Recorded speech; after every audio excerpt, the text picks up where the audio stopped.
네. 자, 분계 연습 계속 해보겠습니다. 258페이지 84번부터 우리 분계 연습 해보겠는데요. 84번 문제는 어떤 문제인가 보겠습니다.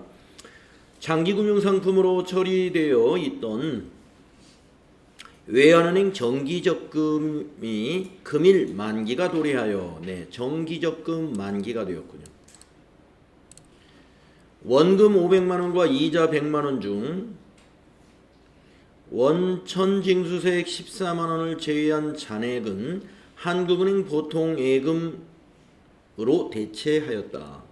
다만 이자소득에 대한 원천징수세액은 자산계정으로 회계 처리한다. 네, 우리 이 법인이 은행으로부터 이자소득에 대해서 원천징수를 당하면은 그것을 자산 처리하잖아요.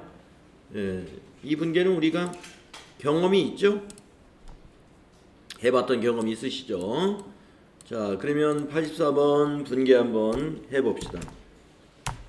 우선 차변을 먼저 적어보면 돈을 찾아가지고 보통예금이 입금이 됐어요. 그래서 보통예금 자산증가니까 보통예금을 차변에 기록해야 되겠습니다. 그래서 한국은행에 얼마가 입금됐느냐?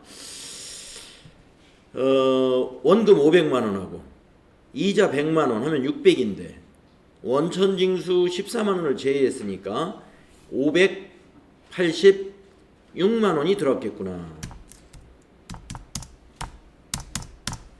보통예금에 한국은행에 586만원 자산 증가되었고요. 대변을 하나 한번 써보겠습니다. 대변은 정기적금 외환은행 거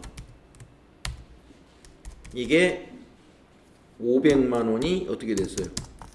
감소했죠. 이제 통장 해제해버렸죠. 만기됐으니까.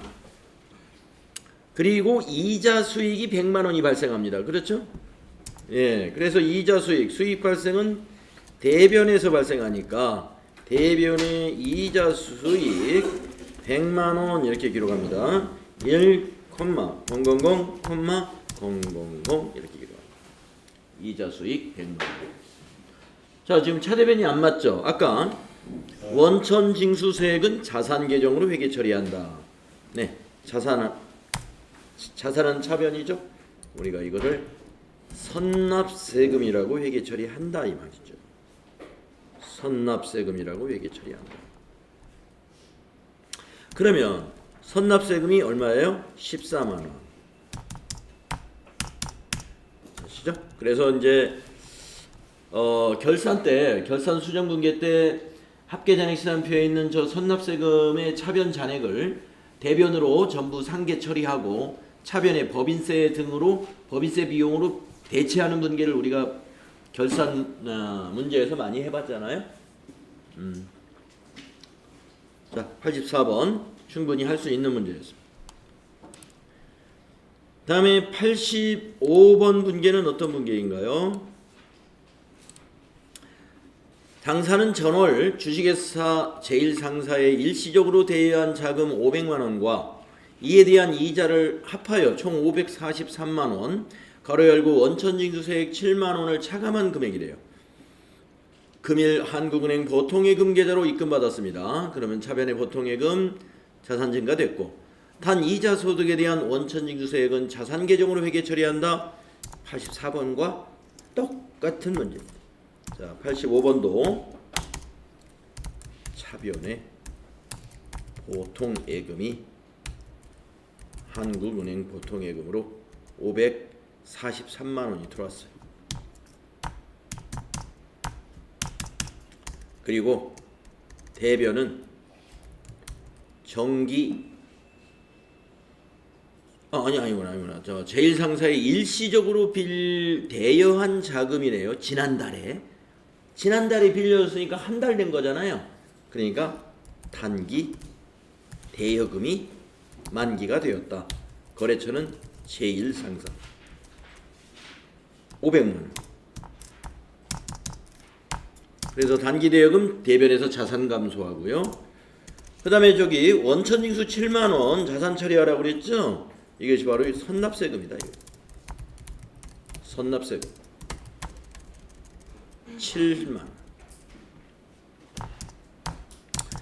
그러니까 주식회사 제일상사가 우리 회사에다가 이자를 원금하고 이자를 지급할 때 원래 550만 원을 줘야 되는데 7만 원을 원천징수한 거예요. 선납세금 처리하시고 대변에 이자 수익은 얼마를 발생했느냐? 50만 원 발생.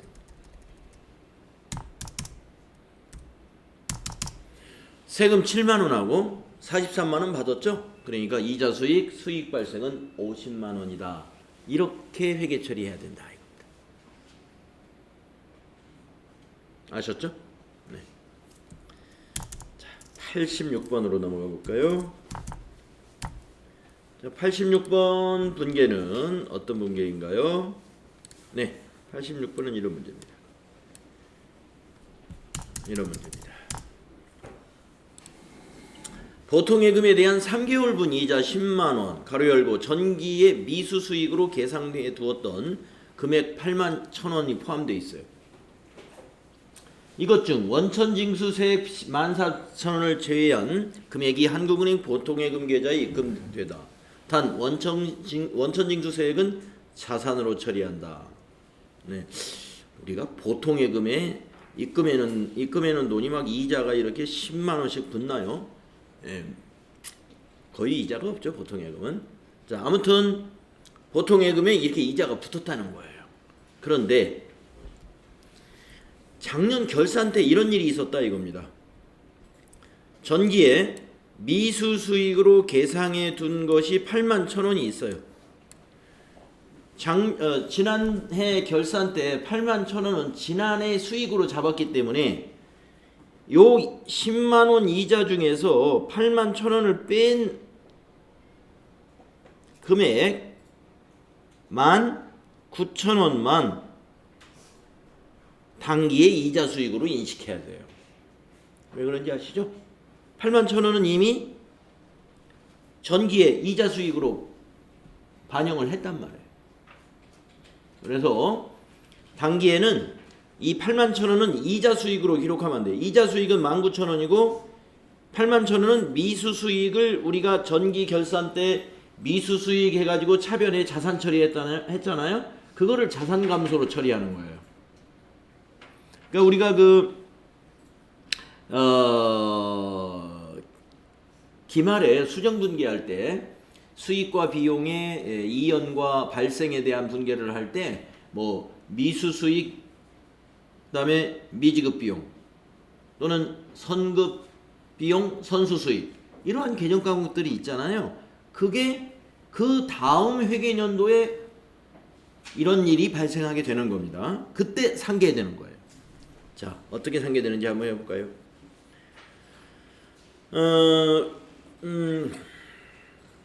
우선 차변에 이 돈을 어디로 받았나요? 한국은행 보통예금 계좌로 입금되었죠? 예, 14,000원이 제외된 금액이. 그러면 차변에 보통예금은 얼마가 들어왔을까요? 10만원에서 14,000원 세금이 빠졌으니까 8만? 예, 86,000원 입금됩니다. 또 차변을 아예 더 기록해 볼까요? 자, 원천징수한 거 14,000원은 자산 처리해야죠. 원천징수 당한 거. 그러니까 선납세금 14,000원이 됩니다. 이제 대변 기록해 보겠습니다.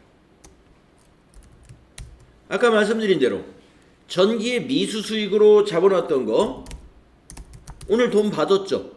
그러니까 미수 수익이라는 자산은 이제 없어집니다. 얼마가? 8만 1,000원이 미수 수익으로 잡아놓은 거 있잖아요. 전기 결산 때. 그래서 미수 수익이 8만 1,000원 자산 감소되고 단기에 이자 수익으로 봐야 되는 거 19,000원만 단기에 이자 수익이 된다.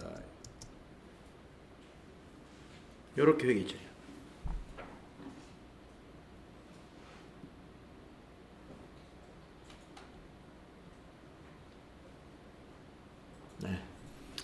뭐 저 같으면 이거 문제를 보통예금이라고 안 하고 이걸 정기예금이라고 좀 바꿨으면 좋을 것 같아요. 왜냐하면 우리가 보통예금에 대한 것을 미수수익으로 잡는 그런 회사는 아마 없을 겁니다. 예. 굉장히 이자가 미미하기 때문에 작아요. 예. 우리가 뭐 우리 지금 현재 보면은 저 1년짜리 정기예금 이자율도 1년에 1.8%밖에 안 되고 2%도 안 되는데 보통예금은 오죽하겠어요? 0. 몇 프로 정도 아마 될 겁니다. 거의 이자가 없죠, 보통예금. 그러니까 거의 이자도 없는 우리가 이 보통예금을 결산 때 이 미수수익으로 인식한다는 거 이런 일은 뭐 현실에서는 거의 없습니다. 그러니까 이 문제는 정기예금으로 바꾸면 좀 현실감이 있을 것 같아. 정기예금은 그래도 이자율이 말이죠 2% 가까이 되니까 금액이 크면 예금액이 좀 몇천만 원 뭐 몇 억 되면은 이자 수익으로 미수 수익을 인식을 해야죠. 오케이. 자, 그래서 하여튼 정기예금이 됐든 보통예금이 됐든 그래서 전기결산 때 미수수익으로 인식했던 거. 여러분 전기결산 때 미수수익으로 인식했을 때 회계처리가 어떻게 되었는지 혹시 아세요? 이렇게 됐던 거예요. 전기결산 때는 전기결산 시 회계처리를 어떻게 했었냐면 차변에 미수수익 81,000원 이렇게 돼 있었고 대변에 이자수익 단기분해 2018년도에 이자 수익으로 81,000원을 수익 발생시킨 거예요. 그래서 전기에 2018년도에 이런 회계 처리를 했기 때문에 지금 이번에 이자 10만 원을 받았지만 2019년도에 인식해야 될 이자 수익은 19,000원만 잡아야 돼. 왜?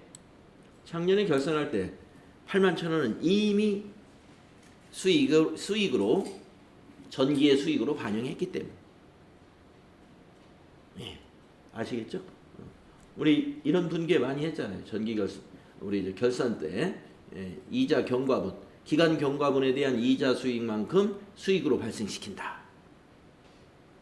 이런 연습 문제 꽤 했을 겁니다. 자, 그래서 TAT 2급은요. 이렇게 이게 지금 그러니까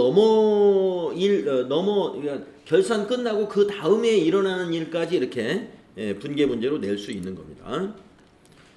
자, 87번 문제로 가보겠습니다.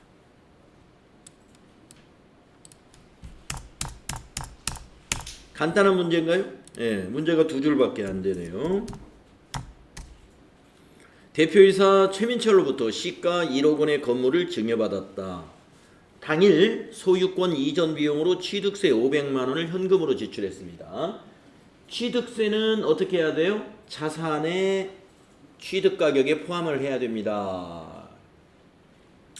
자, 건물을 하여튼 증여받으면 차변의 건물입니다. 차변의 건물을 기록할 때는 시가로 기록해야 돼요. 장부가 기록하면 안 돼요. 자, 그런데 시가가 1억 원인데 오늘 그거 회사 앞으로 등기 이전하느라고 500만 원의 취득세를 냈어요. 그러면 건물에 포함해가지고 건물 취득원가를 1억 500만 원으로 기록을 합니다. 맞죠? 대변. 자, 대변 한번 질문 한번 해보겠습니다. 자, 우선 대변에 현금 하나 적고 현금 500만 원 나갔죠?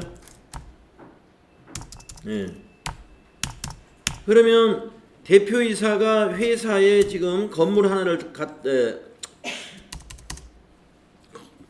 증여했단 말이에요. 이럴 때 우리는 이걸 무슨 수익으로 봐야 되느냐? 무슨 수익으로 봐야 되느냐? 기억나세요? 윤희원 씨. 윤희원 씨 안 나왔죠? 김진선 씨. 무슨 계정으로 처리해야 될까요? 대표이사가 회사에다 건물 하나를 줬어요. 1억짜리. 그래서 취득세하고 1억 500만 원 건물 자산 500만 원은 취득세 현금으로 냈어요. 그러면 나머지 1억 원은 뭘로 처리해야 될까요?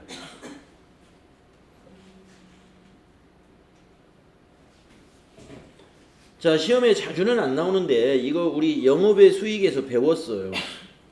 영업의 수익에서. 응? 기억나요? 예. 자산, 수중, 이익이다. 예. 자산, 수중, 이익이다. 그러니까 이런 문제가 갑자기 나오면 여러분이 계정 과목이 생각이 안 나요. 그러면 여러분은 어떻게 해야 되느냐?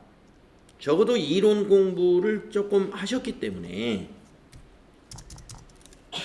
자, 생각 안 나는 문제는 일단 뒤로 제껴놓고 나중에 컨닝을 좀 하면 돼요. 컨닝을.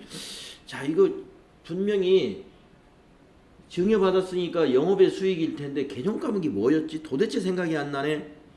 그러면 우리는 시험 보는 날 이 프로그램을 지금 쓰고 있잖아요. 영업의 수익 개정 과목은 몇 개 안 돼요. 영업의 수익 개정 과목은 가서 들어가 보면 자, 개정 과목 및 적요 등록에 가서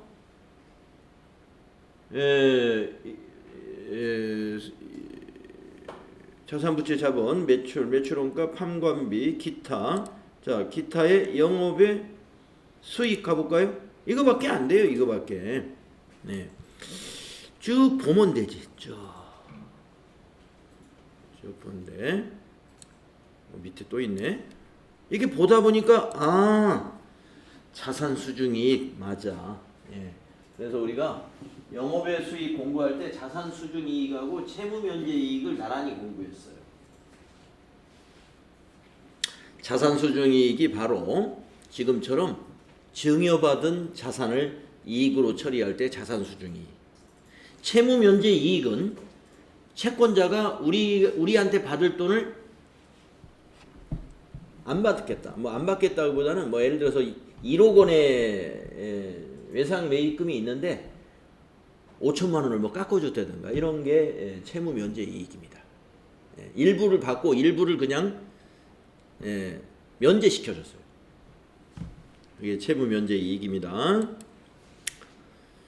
자, 자산수중이익 이런 그 영업의 수익인 거는 알겠는데 이것이 개정 과목이 잘 아른아른 거린다. 그러면은 빨리 가서 개정 과목 조회해 봅니다.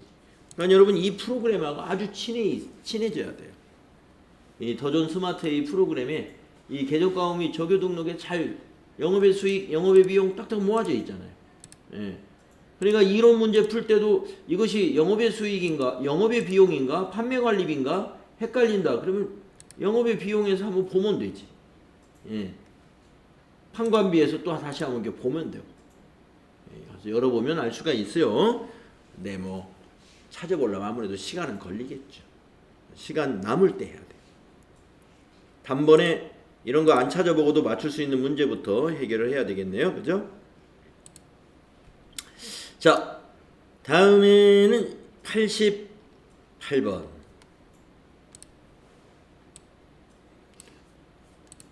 당사의 최대 주주인 이재민으로부터 업무용 토지를 기증받았어요. 본 토지에 대한 취득세 1,500만 원이 현금으로 은행에 납부되었습니다. 이재민이 실제 취득한 토지의 금액은 2억 원이었으며 수중일 현재 공정가치는 3억 원이다. 이렇게 나오면 여러분은 2억 원 이거 무시하고 3억 원으로 회계 처리해야 된다 이겁니다. 아까 말씀드렸죠. 시가로 취득 금액을 기록해야 된다. 그러니까 지금 이재민이라는 사람이 토지를 회사에 기증했는데 이재민 씨가 장부에 지금 2억 원으로 기록되어 있는 거예요. 이재민 씨가 만약에 회사를 한다면 이재민 씨는 이걸 2억에 샀다 이거예요. 네. 그러면 이제 장부 금액이 2억 원이고 현재 시가는 3억 원이다 했을 때 3억 원으로 우리는 취득원가를 잡는다. 그 얘기입니다. 아셨죠? 자, 그래서 88번 차변에 자, 여러분 토지가 얼마입니까? 3억 원하고 1,500만 원하고 더해야죠.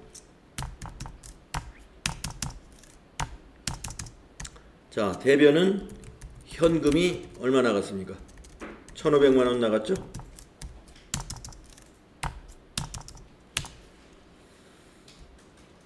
그리고 대변에 자산 수증 이익으로 처리하면 되죠.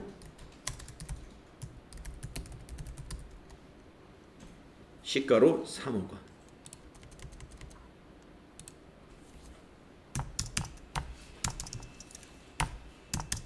네, 이렇게 회계 처리하시면 되겠습니다.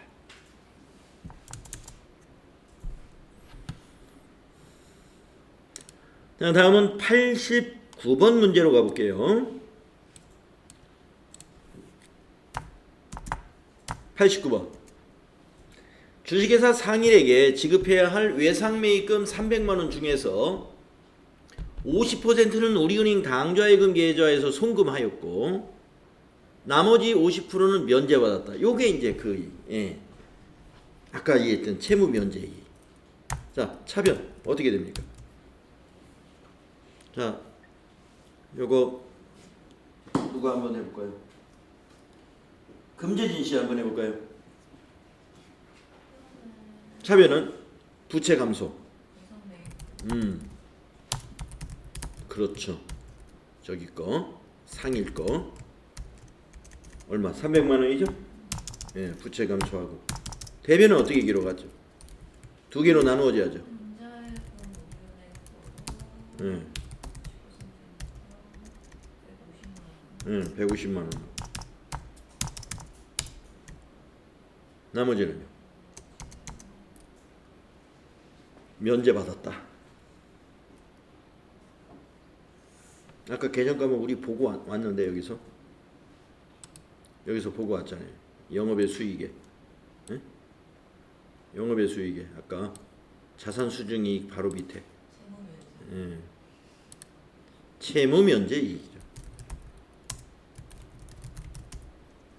150만 원. 아셨죠? 네. 90번으로 한번 가볼까요?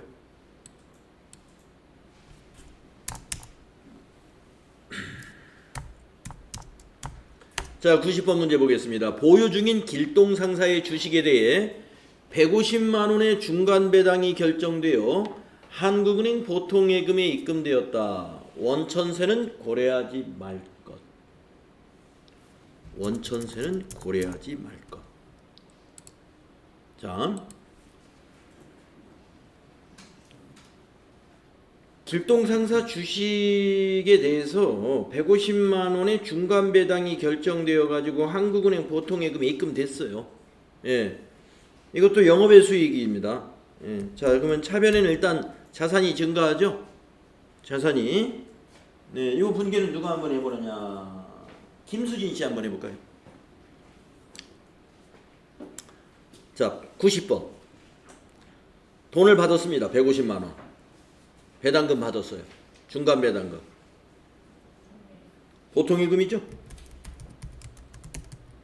한국은행 150만 원. 대변에는 뭐라고 쓸까요? 영업의 수익 계정가봉이거든요. 영업의 수익 계정가봉. 여기서 한번 찾아볼까요? 이 안에 지금 있을 겁니다. 보이네? 그렇죠. 이거 보이죠? 이거 배당금 수익. 예. 영업의 수익에 배당금 수익이라는 영업의 수익 계정으로 회계 처리하시면 되는 거예요. 우리가 이제 기업이 주식 투자를 하다 보면은 보유하고 있는 주식 중에 그 회사가 배당을 하는 기업도 있단 말이에요. 그러면 때 되면 배당금이 입금되겠죠. 네, 그때 그 수익금은 배당금 수익이라는 영업의 수익으로 잡아줍니다. 아셨죠? 자, 다음에 91번은 어떤 문제인가요?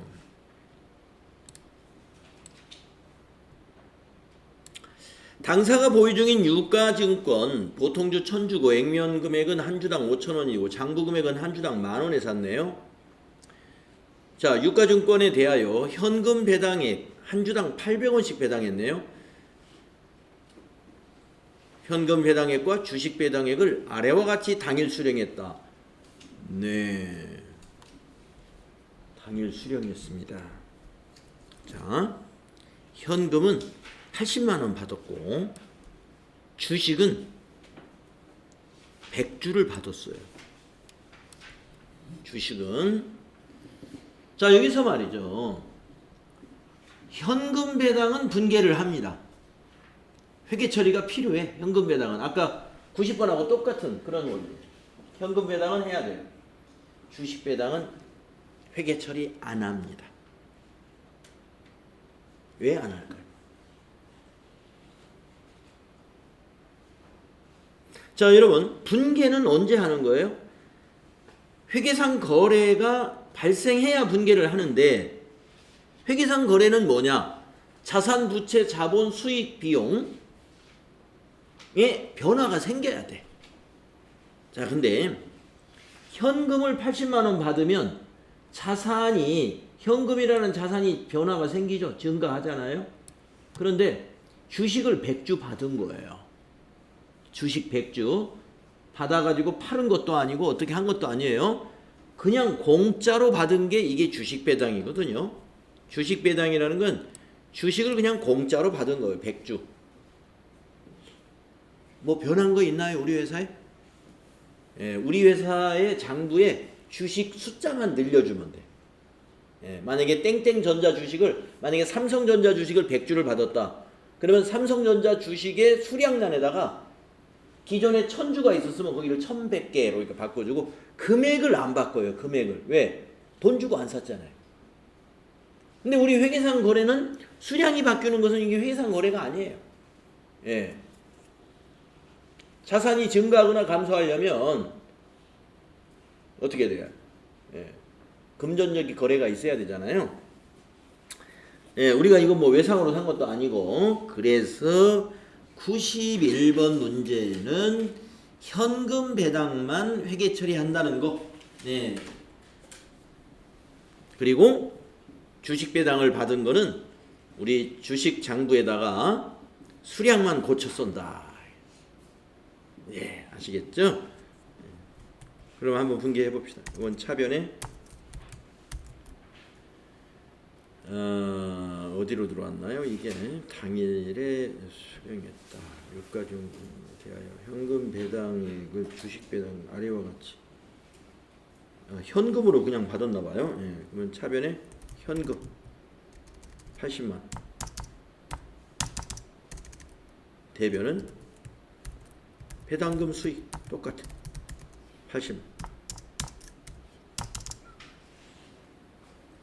주식 배당을 받는 회사 입장에서는 회계 처리할 게 없습니다. 주식 배당을 실시한 회사는 회계 처리할 게 있죠. 주식을 발행했으니까 자본금이 증가했잖아요. 그렇죠? 네. 그러니까 발행하는 회사 쪽은 회계 처리하는 거고 무상증자에 의해서 주식 배당을 받은 회사는 할 필요 없는 거고 배당을 실시한 회사는 해야 되고 주식 수가 늘었으니까.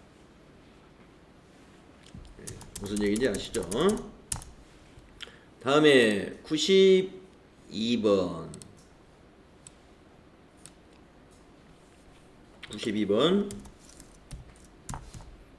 어떤 건가요? 본사 건물에 대해 전년도 납부한 전기료 중 과오납한 금액 20만 원이 당사 한국은행 보통예금에 입금되어 오류를 수정했다. 중대한 오류가 아니다. 중대한 오류가 아니면 그냥 단기에 고치면 돼요. 예. 그러니까 전년도니까 2018년도를 말하는 거죠. 전기요금을 너무 많이 내가지고 한전으로부터 돈을 20만 원을 오늘 보통예금으로 돌려받은 거예요. 네. 그러면 보통예금에 20만 원 증가하는데 대변을 뭐라고 기록하느냐. 예. 자, 차변의 보통예금 한국은행으로 20만 원이 입금이 됩니다. 자, 이런 분께 우리 별로 안 해봤죠. 이론으로만 전기 오류에 대해서 중대한 오류는 어떻게 고쳐요? 전기 거부터 고쳐요. 소급해서. 중대하지 않은 오류는 어떻게 고쳐요? 단기에 전기 오류를 수정하면서 영업의 수익이나 영업의 비용으로 처리합니다. 그래서 이건 전기 오류 수정 이익이라고 그래요. 전기 거의 오류를 수정하면서 20만 원이 자산이 증가했기 때문에 전기 오류 수정 이익 해가지고 이거는 900번대 코드 영업의 수익으로 보는 거예요.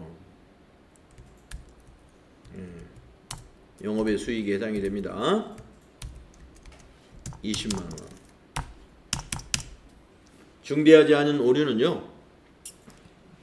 네, 전기 오류 수정 이익으로 반영해야 돼요. 만약 이게 중대한 거다 그러면 전기분 손익계산서부터 다시 작성해야 돼요. 예. 어떻게? 만약에 이것이 중요하다 그러면 전기분의 전력비 금액을 20만 원 줄여야죠. 예, 전력비를 줄이면은 영업이익도 달라지고 당기순이익도 다 달라지잖아요.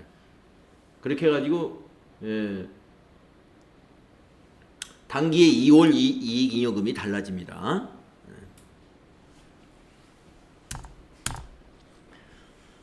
자, 다음은 93번 문제.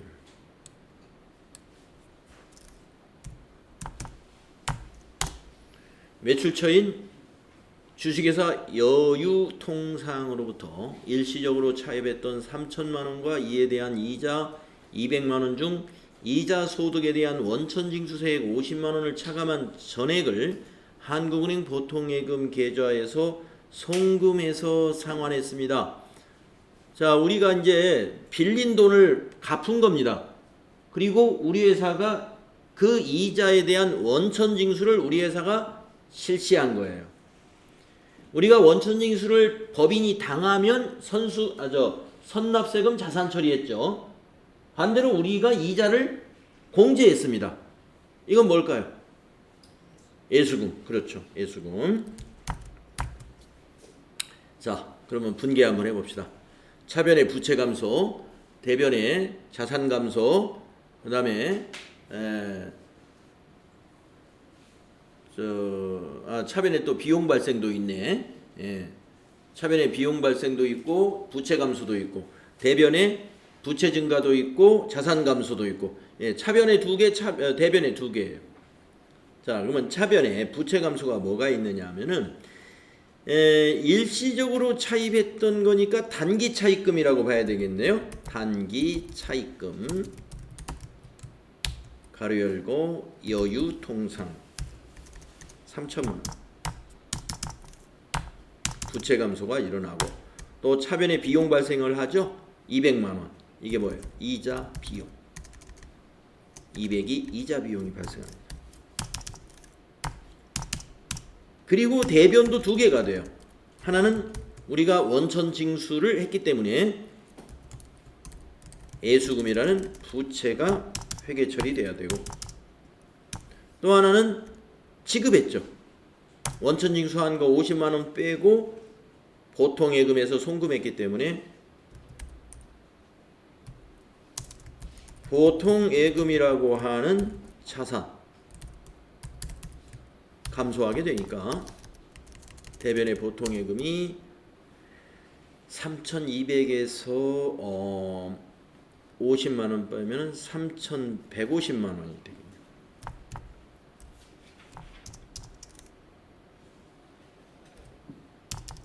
네, 이렇게 회계 처리하시면 되겠죠? 93번 문제.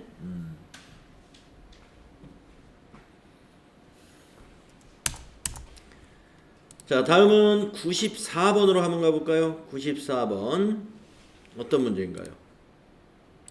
회사는 전기에 퇴직급여 충당부채 1,000만 원이 미계상된 점을 발견하고 일반 기업회계 기준에 따라 즉시 퇴직급여 충당부채를 추가 계상했다. 중대 오류가 아니다. 그러면 이것도 지금 설정하면 돼요. 네. 전기에 설정해야 되는데 누락했어요. 근데 이제 발견해서 이걸 고치기로 했다 이거예요. 근데 이거는 중대 오류가 아니다. 그럼 지금 설정하면 됩니다. 그러면 대변에 이것을 퇴직급여 충당부채로 설정하면 되는데 이걸 정상적으로 설정할 때는 차변에 퇴직급여 비용 처리하죠. 근데 이건 비용 처리를 하면 안 돼. 왜냐면 단기에 설정할 비용이 아니거든요. 전기에 설정을 해야 되는데 전기에 누락했어요. 그래서 영업의 비용으로 처리하는데 개정 과목이 뭐가 있냐? 아까 여기 대변에 전기오류 수정 이익이라는 게 있었잖아요. 이번에는 전기 거를 수정하면서 비용이 발생했으니까 손실인 거예요. 전기오류 수정 손실. 이것도 영업의 비용에 해당이 됩니다. 퇴직급여로 처리하면 안 돼요. 1,000만 원. 그리고 대변은 퇴직급여 충당 부채.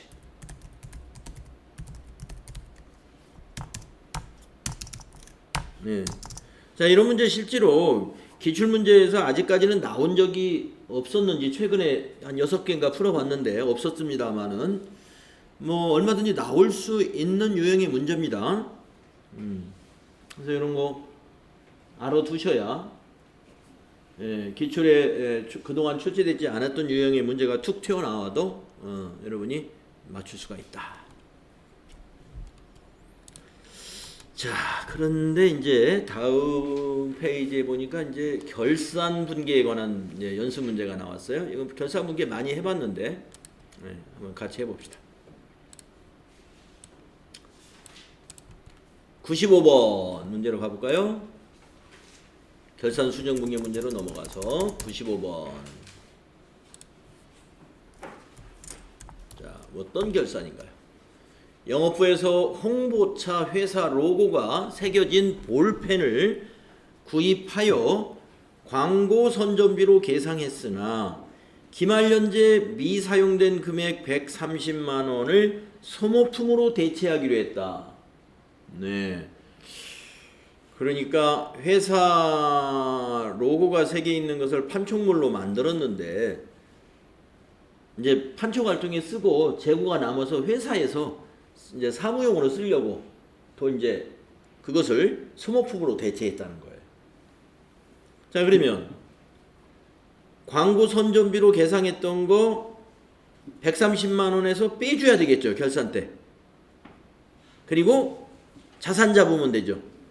그래서 차변에 소모품 130만 원 자산 잡아주고, 소모품이 자산이죠. 대변은 광고 선전비에서 빼주면 된다. 이거. 광고 선전비 130만 원 이게 빼주면 되죠. 다음 문제 96번 설명이 기네요. 12월 25일부터 27일까지 3일간 부산으로 업무차 출장 갔던 영업사원 박상준에 대한 출장비 지급액과 정산후 반납액이 결산일 현재 각각 가지급 계정 잔액 30만원과 가수금 계정 잔액 7만 5천원이 계상되어 있다. 결산일에 결산 분계를 하며 출장비는 전액 여비교통비로 처리한다. 자, 3일간 부산으로 출장을 간 박상준 씨가 출장비 지급액 정산 후에 반납액이 결산일 현재 가지급금 계정 잔액이 30만원. 그러니까 출장 갈 때 30만원 가지고 갔네. 가수금 계정 잔액이 7만 5천원.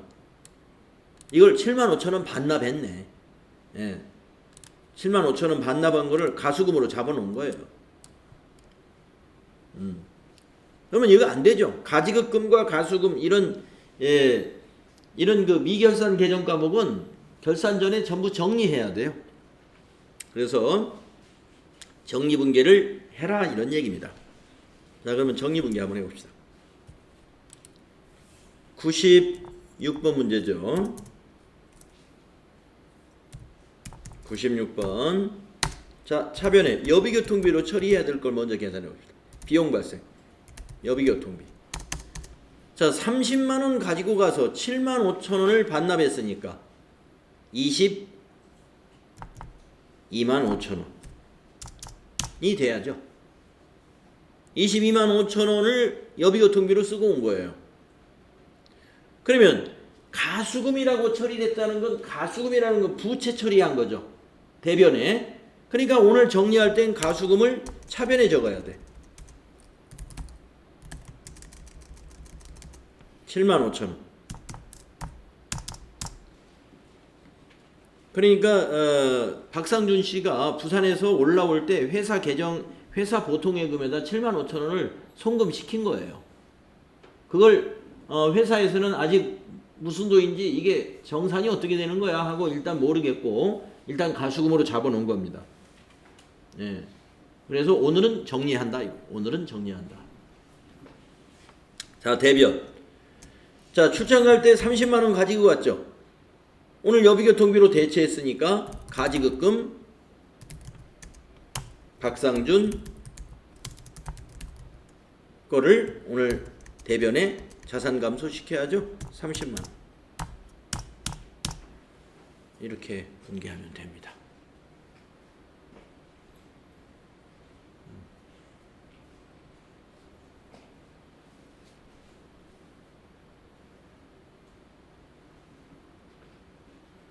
이렇게 하면 되는 거죠.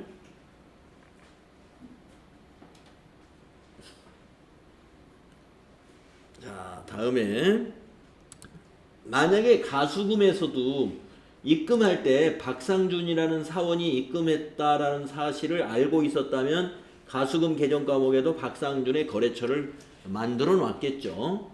근데 지금 그랬는지 안 그랬는지는 지금 전표로 확인해 볼 수가 없으니까 여기다 이제 거래처는 안 썼어요. 되게 가수금은 확인이 안 되는 입금이 많이 있으니까 확인이 됐다면 거래처 박상준 걸어줍니다. 자, 97번. 자, 97번. 어떤 문제인가요? 장부상 현금보다 실제 현금이 부족하여 현금 과부족 계정으로 처리해 두었던 4만 원 중에서 자, 부족했습니다. 4만 원이. 그래서 현금 과부족으로 해놨어요. 32,000원은 판매 직원의 시내 교통비 누락분으로 밝혀졌으며 잔액은 업무상 사용되었으나 결산일까지 그 내역을 알 수 없는 상황이다.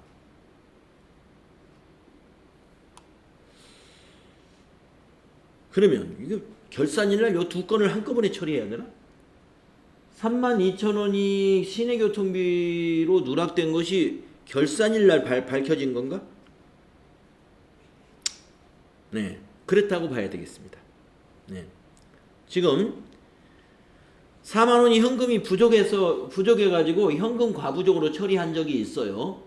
결산 전에 언젠가. 그런데 오늘 밝혀졌어. 32,000원은 결산일날 시내교통비로. 나머지는 안 밝혀졌어요. 그 얘기입니다. 자, 그러면 여러분 현금이 부족했을 때 현금 과부족은 현금이 나간 걸로 처리했기 때문에 대변의 현금이고 차변의 현금 과부족이 있는 거예요. 현금이 부족했을 때는. 그러면 오늘은 부족했던 것이니까 현금 과부족을 이제 정산할 때는 현금 과부족이 대변에 가야 돼요. 예.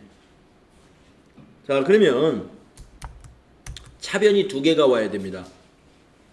하나는 시내교통비, 여비교통비죠. 그러니까 여비교통비 32,000원. 또 하나는 지금 확인이 안 되는 게 8,000원이죠. 잡손실 8,000원. 잡손실.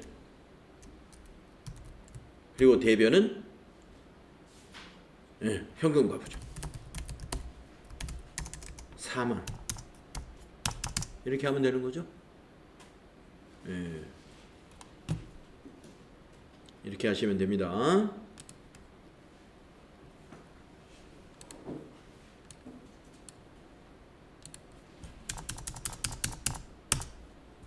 문제가 아주 다양하게 나왔네요. 자, 98번. 회사는 신한은행으로부터 시설자금 5억 원을 작년 5월 1일에 차입하여 내년 5년간 균등액으로 분할 상환을 하고자 한다. 5년간 분할 상환입니다. 균등액으로. 2019년 결산일에 해당 금액에 대한 유동성 대체 분괴를 하셔. 유동성 대체 분괴라는 건 뭐예요? 내년에 갚는 거에 대해서 갚아야 될 거를 유동성 장기부채로 바꿔주는 거죠. 그렇죠. 예. 그러니까 신한은행에서 처음에 시설자금 5억 원 받은 것은 장기차입금이에요. 왜냐? 작년에 2018년 5월 달에 차입을 했는데 2020년부터 상환을 하고 있잖아요. 그럼 2019년 1년 됐죠? 2020년 2년 차부터 상환을 하니까 1년이 초과되었기 때문에 처음에 빌린 신한은행의 시설자금은 장기차입금인 겁니다. 자, 이거 분계 누가 한번 해보느냐? 우리 유동성 대체 분계 많이 해봤죠?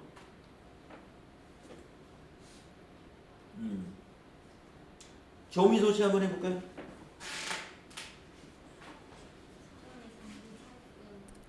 장기차입금. 그렇죠.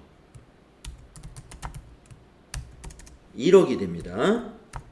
5억을 5년간 1년에 1억씩 갚아 나갈 계획이니까 대변은 유동성 장기부채로 기록합니다. 거래처는 똑같아야 되죠. 신한. 거래처는 똑같은 신한은행으로. 이렇게 해서 비유동 부채 감소하고 유동 부채를 증가시키는 유동성 대체 분괴를 이런 식으로 하는 겁니다.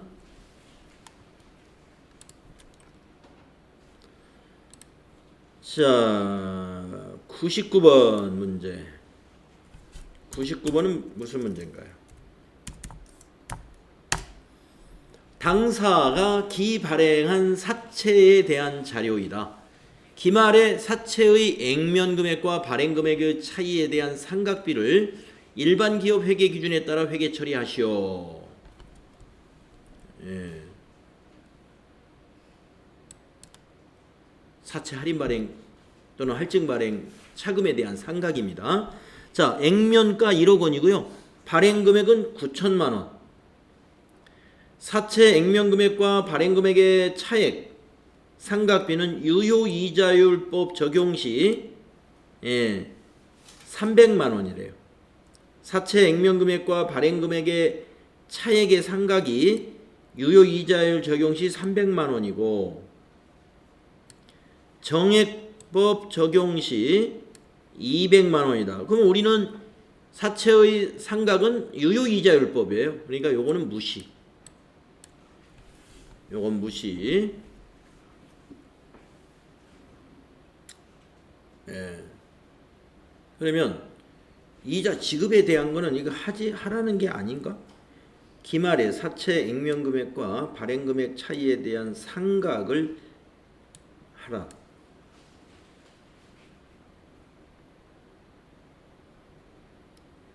발행 금액의 차액 상각비가 300만 원이다. 이자율도 하나도 안 알려주고. 지금 전체가 1,000만 원인데 1,000만 원 중에서 300만 원만 상각을 하는 그 분계만 해야 되는 말이에요. 그 분계만. 다른 거 뭐 이자 비용이나 이런 건 이자율도 없고 액면 이자율도 없고 이래서 그거는 회계 처리할 수가 없고 글쎄요 이런 식으로 문제가 나올는지는 모르겠지만 지금 그 이야기입니다. 그래서 우리는 이거를 차변에 이자 비용 300만 원 실제로는 이렇게 나오지 않아요. 대변에 사채 할인 발행 차금 할인 발행 차금 300만 원 이렇게밖에 회계 처리할 수가 없겠네요.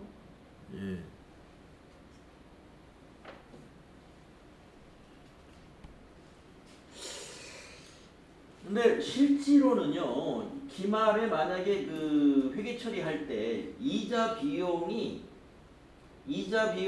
요 사채 할인 발행 차감보다 더 커요. 더 크고 대변에 이자를 지급한 보통예금이나 현금이 얼마가 있죠. 그 차이가 사채 할인 발행 차감으로 나오는데 지금 이 문제에서는 그건 데이터를 안 줬기 때문에 이 유효 이자율법을 적용한 요 300만 원에 대한 회계 처리를 해야 되기 때문에 사채 할인 발행 차금은 결국에 이자 비용 안에 들어가 있는 거예요. 그래서 그냥 요것만 회계 처리하는 겁니다. 예. 이렇게밖에 할 수 없어요. 근데 실제 시험에서는 이런 문제는 내지 않을 거예요. 자, 다음은 100번 문제 한번 볼까요? 오늘 100번까지만 연습합시다. 보험료 납부 시 전액 비용으로 처리한 화재보험료에 대한 내용을 결산에 반영하라. 월할 계산하기로 하라. 그러니까 7월 1일 날 보험료에 가입한 모양입니다. 화재보험에 400만 원을 지급하면서 본사 화재보험료인데 이거를 전부 비용으로 처리했어요. 그럼 결산 때 우리 어떻게 해야 되겠느냐? 많이 해봤죠? 결산 때 우리가 어떻게 해야 되겠느냐? 많이 해봤죠?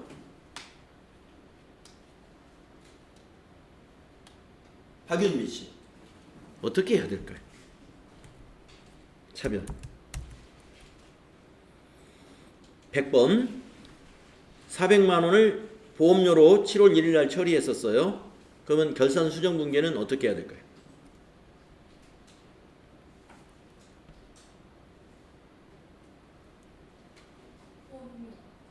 차변의 선급?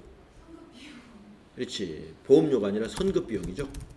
자산 잡아야 되니까. 미리 지급했으니까. 얼마를 미리 지급한 거죠?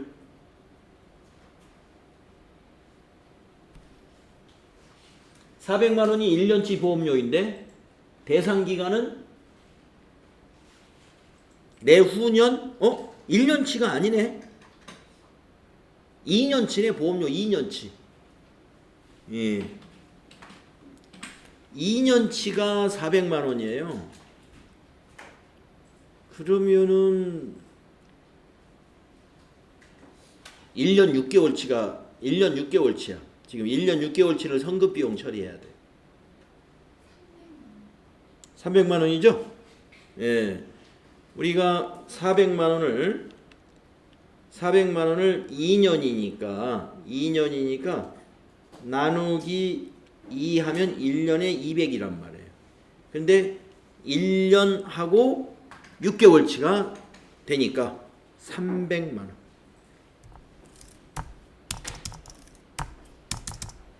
계산 잘 하시고. 대변은 뭐가 돼요?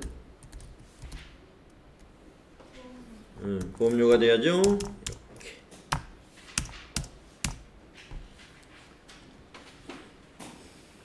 월할 계산 잘 해야 되겠네요. 이렇게. 우리가 보통은 보험료 문제가 나오면 보험기간이 전부 1년으로만 나왔는데 갑자기 이렇게 2년으로 나오면 여러분이 월할 계산 잘 해야 되겠네요.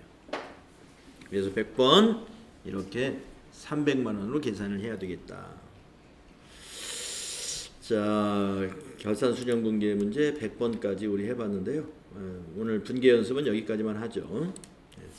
자, 쉬었다가 다음 시간 하겠습니다.